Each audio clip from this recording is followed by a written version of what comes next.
Hello, Paul. My name's Heidi. My question's to the whole panel. Obviously tonight we're hearing a lot of fear and anxiety amongst the New England community about their industries being shut down and what that means to them. And what that really means is people not being able to afford to pay their bills. It's people not being able to afford to put food on their table.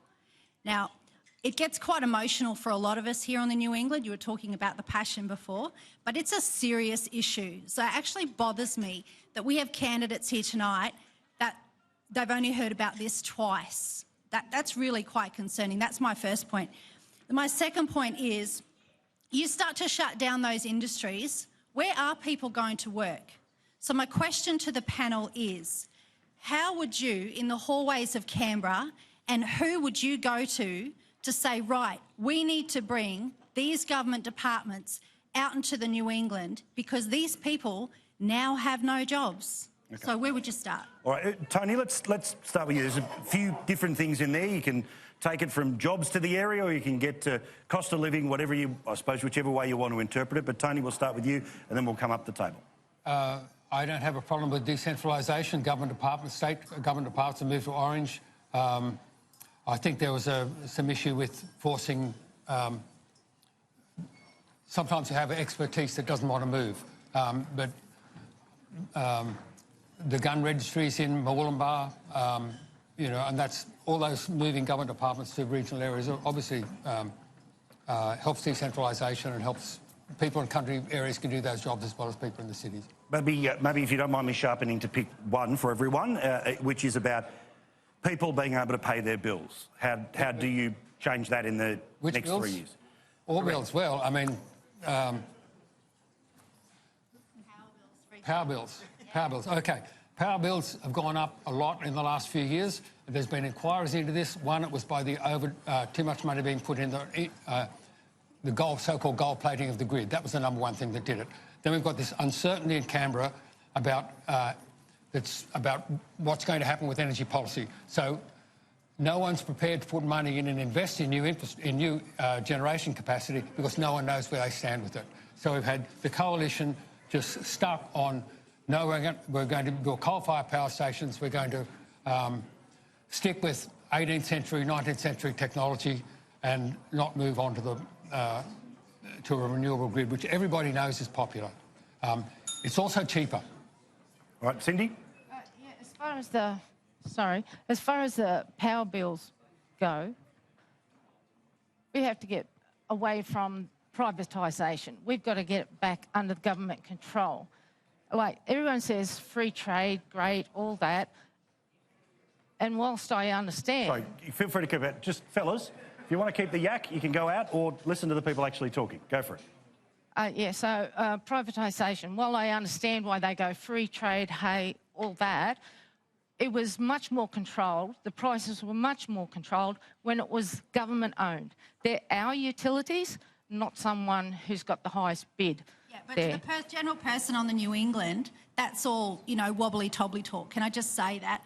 All we care about is how we're going to pay our power bills and how we're going to put food on the table. Like, what jobs? Right. Adam, this question's changed about 16 times, so you can take whichever one you want on it. Go for it. Look, no disrespect, but there was a lot in there. Power prices have doubled in the time of the last two terms of coalition government. Doubled. Gas prices have risen by a factor of 2 to 3, depending on where you sit in the gas grid. It's a really serious issue.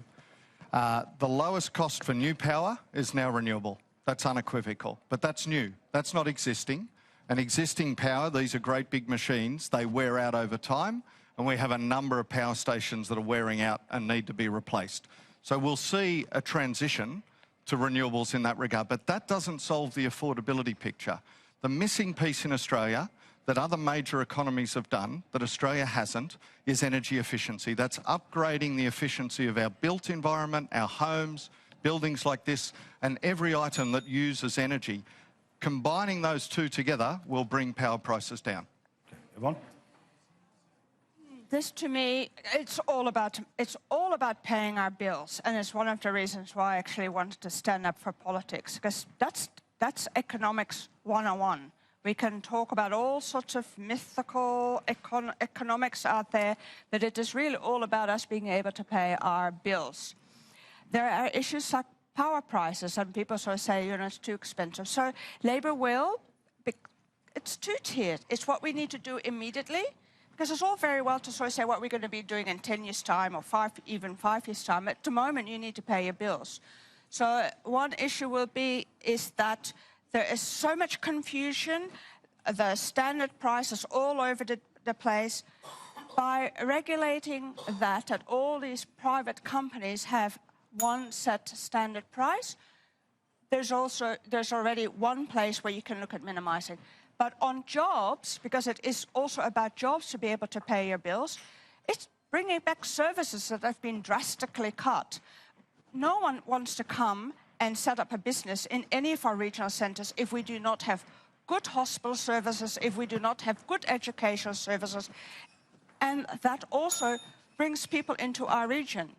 Okay. We need to have people who can actually not only pay their bills, but shop in our shops. All right. Barnaby Joyce? OK.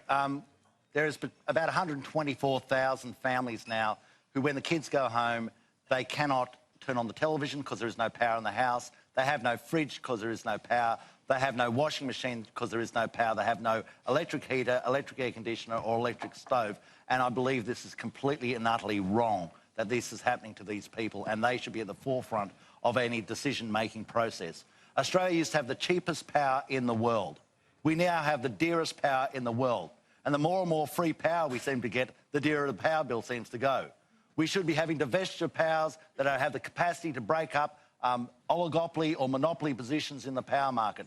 But they were voted down by the Labor Party. The Labor Party did not support them. And also, I disagree that that we say that renewables or that coal-fired power is too dear. This is ridiculous, and it runs against the fact that China has over 1,000 coal-fired power plants. They're currently building a further 132. Australia has in total 22, and we're closing them down. When we closed down Hazelwood, our power went through the roof. Now they're going to close down. Liddell, and we know what's going to happen to our power bills there. So, unfortunately, we've got to have the reality pill and get back to further baseload power. OK, thank you very much for your question. Thank you to all of the candidates.